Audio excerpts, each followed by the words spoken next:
E no ano em que o planeta vive uma pandemia, países se diferenciaram pela forma como enfrentaram a crise sanitária.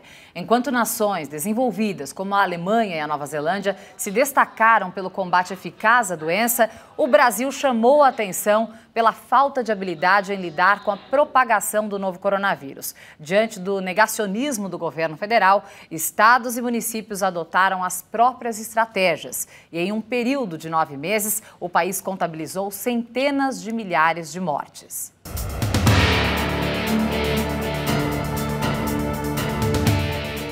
26 de fevereiro de 2020. O Brasil tem o primeiro caso positivo do novo coronavírus. Assintomático, um homem de 61 anos, recém-chegado da Itália, fica em quarentena domiciliar em São Paulo. Começa a batalha contra a Covid-19 no país.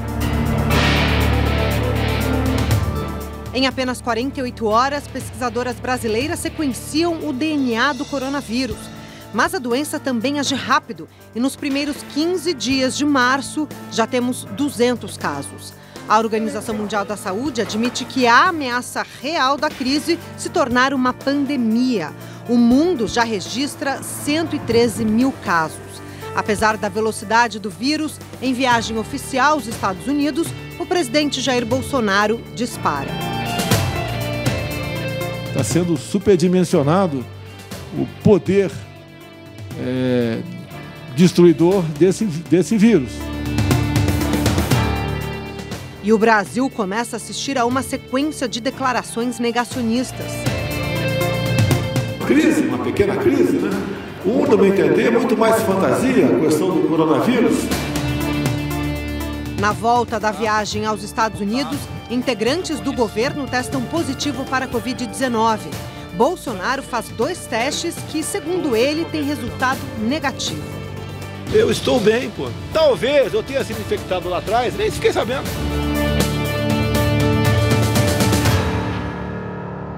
O Distrito Federal é a primeira unidade da federação a estabelecer medidas de distanciamento social. Escolas do país inteiro começam a fechar. Somente na rede municipal brasileira, mais de 13 milhões de alunos passam a não ter data para voltar às aulas presenciais. E em 17 de março, o Brasil confirma a primeira morte pelo novo coronavírus. Nesse hospital privado, existem 5 óbitos, 1 confirmado pelo coronavírus. O presidente, mais uma vez, minimizou. Depois da facada não vai ser uma gripezinha que vai me derrubar, não. 18 de março, a cidade que nunca parou. A prefeitura da capital paulista fecha o comércio por decreto. Há uma semana atrás a gente estava cotovelando um ao outro para poder conseguir subir a ladeira para pegar o metrô. E hoje está esse deserto.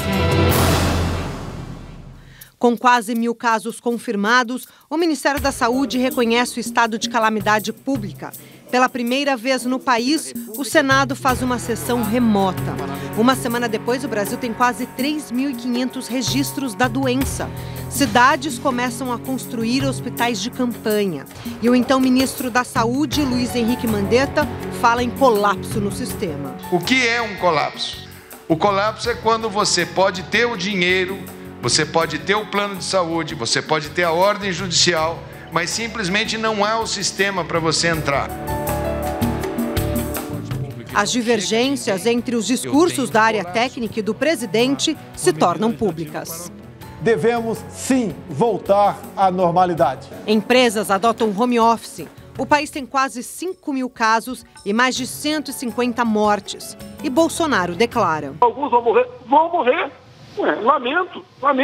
Essa é a vida, essa é a realidade. De Mandetta, famílias ouvem recomendações. Cuidem dos idosos. Mas o nível de alerta aumenta. Em 31 de março, morre a pessoa mais jovem vítima da Covid-19 até então, Matheus Ascioli, de 23 anos. Dias depois, um bebê também morre. O novo coronavírus chega aos povos da floresta.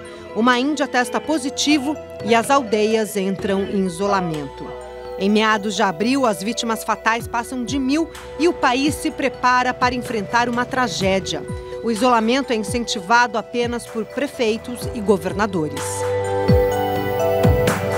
Agora estou dando uma ordem. Não saia de casa. No governo federal, as divergências na condução da crise sanitária entre Mandetta e Bolsonaro aumentam. E no dia 16 de abril, o médico deixa o comando da saúde, levando nomes fortes da equipe técnica. Nós vamos trabalhar juntos até o momento de sairmos juntos do Ministério da Saúde. Eu saio junto com o ministro, mas eu vou permanecer o tempo que for necessário para fazer essa transição com toda a calma. O oncologista e empresário Nelson Teich assume a pasta. Junte eu e o Mandetta e divida por 2. Pode ter certeza que você vai chegar naquilo que interessa para todos nós. Mas logo as diferenças surgem. Teich é surpreendido ao saber, durante uma coletiva de imprensa, que o presidente transforma em serviços essenciais academias e salões de beleza. Isso aí saiu hoje, isso? Ele acabou de falar com o Alvorada. Falou agora. A essa altura, o presidente já é uma espécie de garoto propaganda da hidroxicloroquina e ordena que Teich mude o protocolo de uso do remédio, incentivando a população a tomar a droga até em casos leves da doença. Sem embasamento científico para acatar a ordem, Teich recusa. E em menos de um mês, ele deixa o governo. Vida é feita de escolhas. E eu hoje escolhi sair. O general Eduardo Pazuello é nomeado ministro interino da Saúde. Com o aumento de internações, associações médicas lançam protocolos com critérios que definem quais pacientes serão tratados. Quem vai e quem não vai.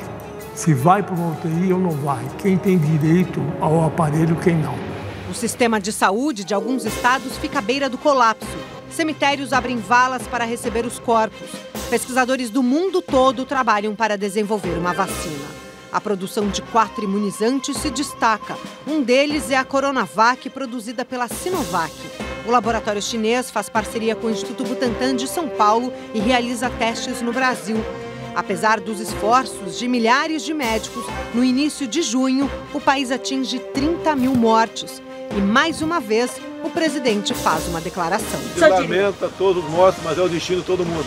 Em menos de 3 semanas, o país ultrapassa 1 milhão de notificações. O Ministério Público Federal passa a investigar o baixo investimento do governo federal nas ações de combate à pandemia. Uma das revistas científicas mais importantes do mundo, a Lancet, aponta Bolsonaro como a maior ameaça durante a crise. E daí? Lamento, quer que faça o quê? Eu sou Messias, mas não faço milagre. Considerado o epicentro da doença no país, o Plano São Paulo está em operação e depois de mais de 2 meses de quarentena, o estado inicia a reabertura do comércio. Com mais de 66 mil mortos, em 7 de julho o presidente testa positivo para a Covid-19. Mais de 100 políticos, empresários e amigos que estiveram com ele correm para fazer o teste da doença. Era como uma chuva, né? Vai atingir você, alguns não. A escalada da doença é assustadora. Em menos de um mês, o Brasil salta de 1 milhão de casos para 2 milhões. E a Organização Mundial da Saúde afirma que a situação no país é preocupante. O mês de agosto chega com mais de 100 mil mortos. E uma pergunta surge em forma de protesto nas areias de Copacabana. E em setembro, já com 4 milhões de casos, pela primeira vez desde o início da pandemia, há queda no número de mortes diárias. Estados como São Paulo têm redução na ocupação de leitos de UTI. Hospitais de campanha começam a ser desativados. Dona Guilmar de Lima, de 83 anos, última paciente internada em um deles, recebe alta.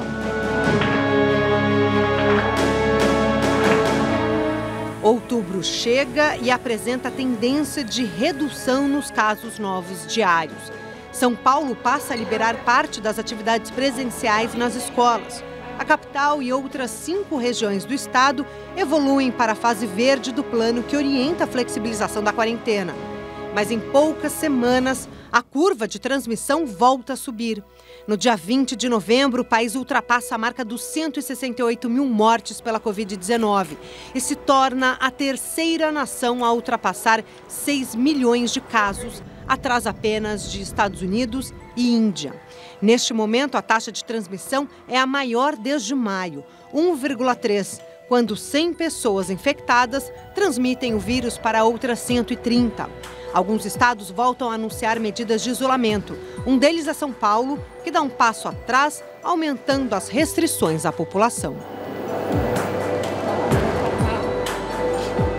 Enquanto a nova escalada de casos acelera, a esperança desembarca no principal aeroporto do país.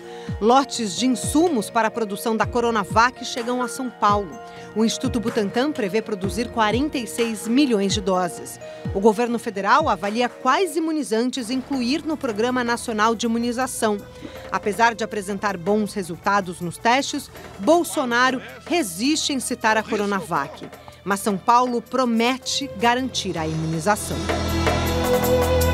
Por que iniciar uma imunização em março, se podemos fazer isso já no mês de janeiro, como outros países já começam a fazer agora, em dezembro?